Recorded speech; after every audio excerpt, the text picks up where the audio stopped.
So dear students, today we will study about ethers. And what compound are called as ethers? Ethers are those compounds in which this divalent oxygen it is attached to the alkyl or aryl group on both the sides. Right? This oxygen it is known as ethereal oxygen. This is known as ethereal oxygen. And to this ethereal oxygen on both sides alkyl or aryl groups are attached, then it is known as ether. Got it? Now how ethers are classified? Ethers are classified based on the nature of alkyl group attached to this ethereal oxygen. They are classified as, the first one is symmetrical ethers.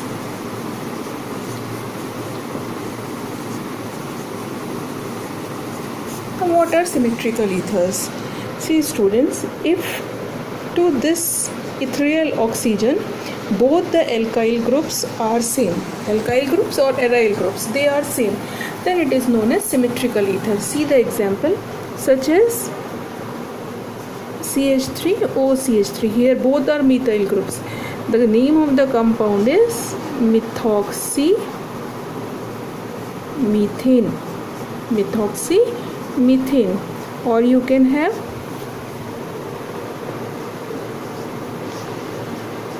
ethoxyethane. You can see that on both the sides of oxygen there are same alkyl groups present, so they are symmetrical ethers. Or you can have phenoxybenzene. This is phenoxybenzene. This group is known as phenyl group, so this is phenoxybenzene. The common name of this compound is dimethyl ether. This is diethyl ether, and this is diphenyl ether. Right? So all these are symmetrical ethers. Why symmetrical? Because on both sides of the ethereal oxygen we have same alkyl group, so they are known as symmetrical ethers. Now the second class of ether is unsymmetrical ether. Right? It is unsymmetrical ether. Now what are unsymmetrical ether? As the name suggests, that on both the sides of the ethereal oxygen there are different alkyl groups, then it is known as unsymmetrical ether. Say RO R dash. This R and R dash are different. For example, we have methyl group on the one side and ethyl group on the other side. So both the alkyl groups are different, hence it is unsymmetrical ether. The name of the compound is methoxyethane. We have learned the nomenclature in first year. As I have told you, the smaller alkyl group is joined with oxygen and is named as alkoxy, and the other part is named as alkane. So this is methoxyethane. Similarly, you can have C6H5OCH3. So this is methoxybenzene. What is this? This is methoxybenzene. Since both the sides the alkyl groups are different, it is an example of unsymmetrical ether. Now similarly you can have aliphatic ether or aromatic ether. Now what are aliphatic ether? If on the both side of the ethereal oxygen we have alkyl groups, then it is aliphatic ether. So this is also aliphatic ether. What is aromatic ether? If one or both the alkyl groups, if one or more alkyl group is, one is aryl and the other one is alkyl, or it may be aryl also, means both are aryl or one of them are aryl groups, then it is known as aromatic ether. Then apart from this aliphatic and aromatic ether, there is one more class, that is cyclic ethers. Now, so what are cyclic ethers? In cyclic ether, the oxygen it will be a part of the ring, such as this is oxyrane, or this is ethylene oxide also. So this oxyrane, here you can see that oxygen, ethereal oxygen is a part of the ring. Similarly,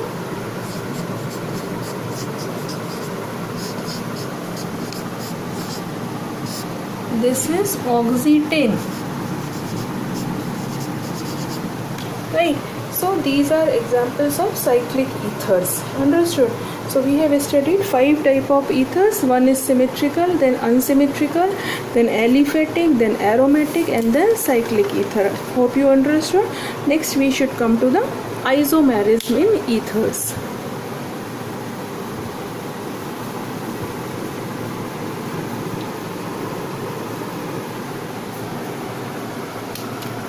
So isomerism.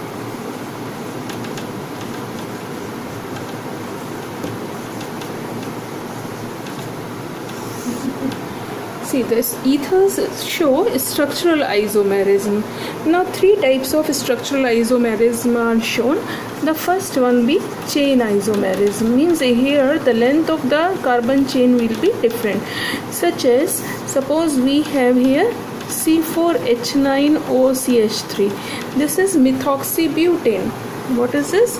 This is methoxybutane, right? The isomer, that is the chain isomer of this compound, may be where you have isobutyl grouping attached, right? So this is isobutyl methyl ether, or the IUPAC name is methoxy 2-methyl propane. Common name is isobutyl. This grouping is isobutyl grouping. So this is isobutyl methyl ether, whereas the IUPAC name is methoxy 2-methyl propane. So these are chain isomers. Now the second type of isomerism which is shown by it is structural isomerism. As we have studied in alcohols also, that alcohols are, not structural, functional isomerism. As we have studied in alcohol, that alcohols are functional isomers of ethers. Which alcohol? Monohydric alcohol or alkanols. So if suppose there is a compound, say C3H8O, you can make 2 compounds.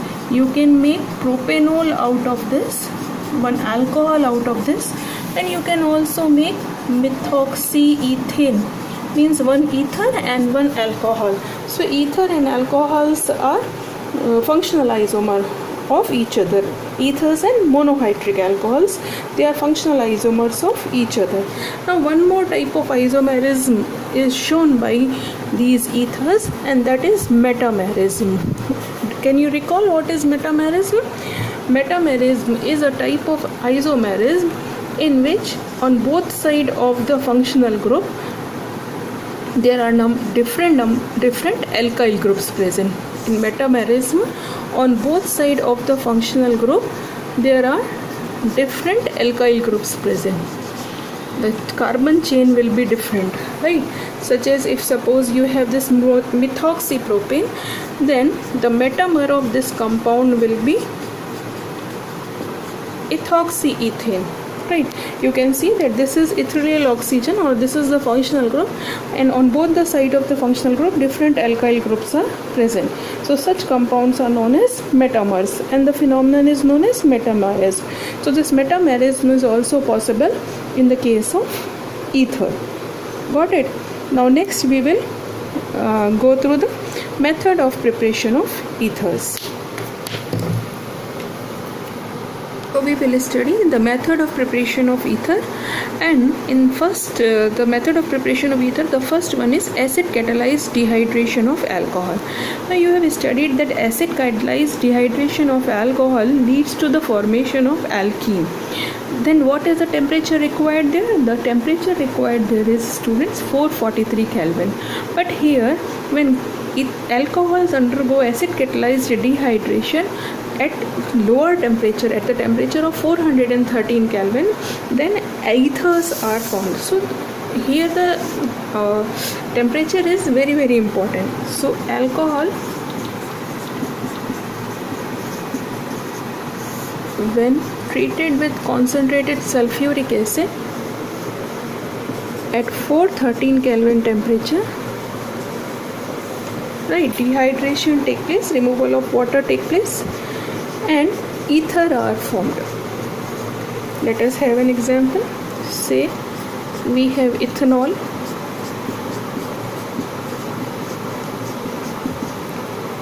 So you can remove water from any of the alcohol. At 413 Kelvin, see the temperature here, it's very important. If the temperature will be 443, alkene will be formed, but at 413 ether is formed. So here ethoxy ethane will be formed.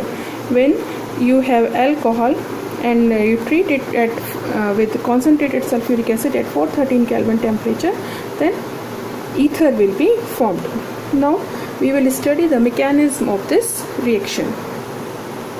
So students, we will study the mechanism of the acid catalyzed dehydration of alcohol to form ether. So the first step in the mechanism is protonation of alcohol. It is same as that we have studied at 443 Kelvin. That here the sulfuric acid, it breaks down to give you proton and HSO4 minus ion will be released. Now this proton will attack on the alcohol. When it will attack on the alcohol, the lone pair of electrons, it will be donated to the proton and we will get a protonated alcohol here, right? This proton will add up here and protonated alcohol will be formed, and this is the first step.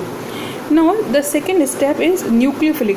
This protonated alcohol, it will attack on unprotonated alcohol, right? So second step is nucleophilic attack of unprotonated alcohol on protonated alcohol.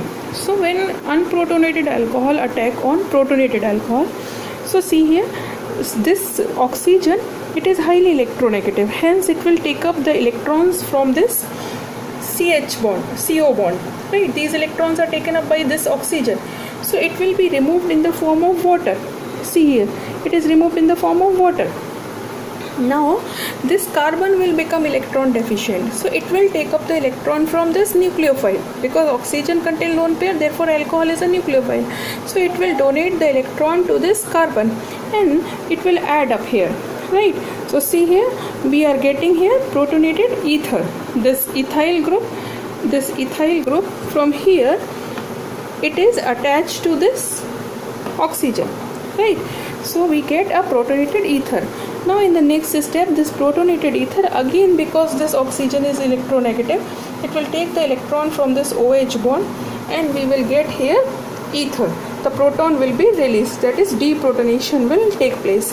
The ether will be formed. So this is how the alcohol is converted to ether when it is acid catalyzed dehydrated at 413 Kelvin temperature. Now there are certain limitations of this reaction. Now what are those limitations? So students, this reaction, it is only suitable for the formation of symmetrical ethers. Unsymmetrical ethers cannot be prepared by this method.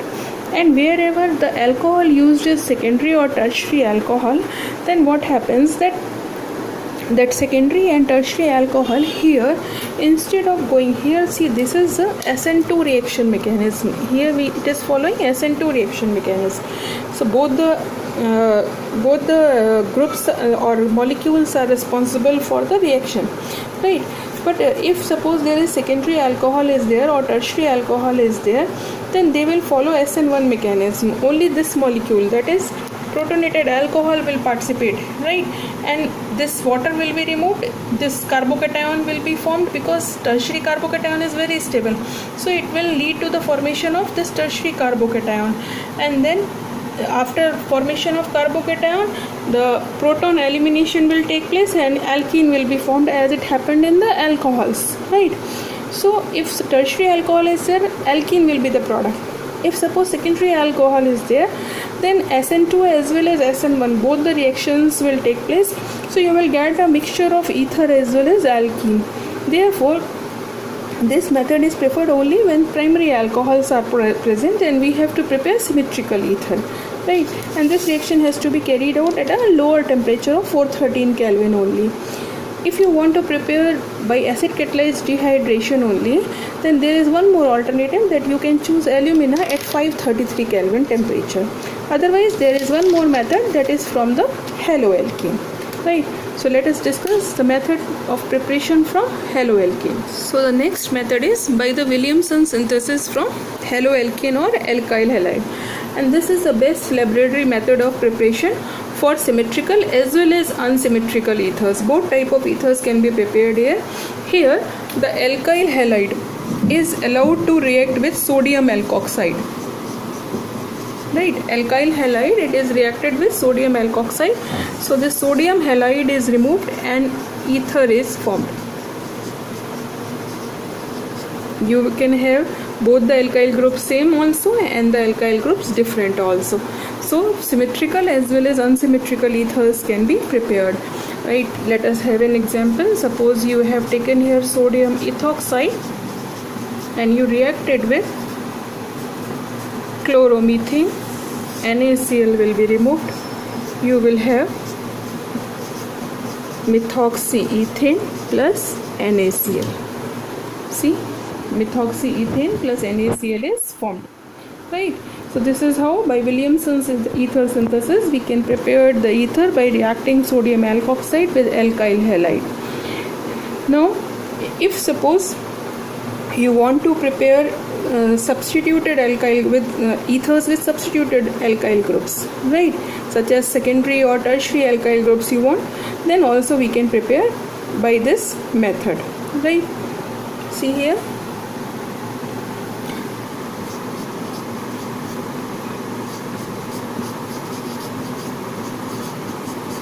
I have taken here,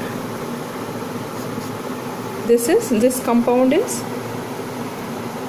isopropyl sodium isopropoxide, right, sodium isopropoxide, and we react it with bromoethane, then isopropyl methyl ether is formed. So any secondary or tertiary group can also be introduced here. Now what happens here, this reaction follows SN2 reaction mechanism, right, and this is a slow step. How the reaction take place, that this sodium alkoxide ion, this is alkoxide ion, this alkoxide ion will attack here this alkyl group, and they both will get attached simultaneously, this alkoxide ion on one side and the halide ion on the other side, and then slowly the halide ion will be released as happens in the SN2 reaction, and alkoxide ion will be attached. Right, so this is how the reaction is followed. Now there is one limitation with this reaction also, and what is that limitation? Here, when you are having this unsymmetrical ethers you are preparing, then this alkyl halide you should always choose to be primary alkyl halide, and this sodium alkoxide can be primary, secondary or tertiary, means you can choose complex sodium alkoxide, but your alkyl halide should be very simpler one. Why this happens? Because this sodium alkoxide or alkoxide ion, it can act as a base as well as a nucleophile. When there is secondary or tertiary alkyl halide, then in case what happens, that this sodium alkoxide ion it cannot attack that secondary and tertiary alkyl group easily due to the steric hindrance. Hence it start acting as a base, and it eliminates the beta proton from that secondary or tertiary alkyl group, and instead of undergoing substitution, elimination take place, resulting in the formation of alkene. Understood? So therefore you should choose always the alkoxide ion, maybe anything, primary, secondary or tertiary, but you should choose this alkyl halide always primary. Let us see one example. Suppose you want to prepare tertiary butyl ethyl ether. So if you want to prepare tertiary butyl ethyl ether, so you need this one tertiary butyl grouping, and the other one side you need this ethyl grouping, right? Tertiary butyl ethyl ether. So this is tertiary group. So this should be always attached with the sodium alkoxide. This should be always in the form of sodium alkoxide, and the simpler one you can have an alkyl halide. This is the correct sequence of the reactants. If you choose instead of this, you take tertiary butyl bromide and sodium ethoxide, then the reverse will happen, right? Let me make the products in both the cases. In this case, what will be the product? In this case, you will have this NaBr removed. This alkoxide can easily attack the alkyl halide because it is primary, and you will have tertiary butyl ethyl ether, right? You will have tertiary butyl ethyl ether. Now here, since this group is a tertiary group and it is heavily burdened by the methyl groups, so this alkoxide ion, it cannot easily attack this carbon, isn't it? So what will happen, this will act as a base and it will abstract the proton from any of the beta carbons. Therefore, instead of getting ether, you will have this alkene, right, plus NaBr, and this has taken one proton, so it is C2H5OH. So alcohol and alkene will be formed instead of ether formation. So you should always remember that your alkyl halide should be simpler, whereas alkoxide ion can be primary, secondary or tertiary, right? Why? Because if alkyl halide is secondary or tertiary, due to steric hindrance, the alkoxide ion cannot attack in SN2 mechanism, hence the substitution cannot take place. Instead, it will act as a base, it will abstract the proton from the beta carbon, resulting in the formation of alkene. Got it? Now suppose you have to prepare aromatic ether.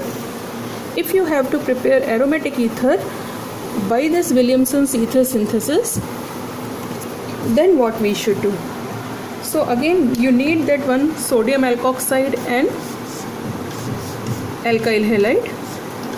So if suppose I am taking here this alkyl halide and reacting it with sodium ethoxide, can this reaction take place?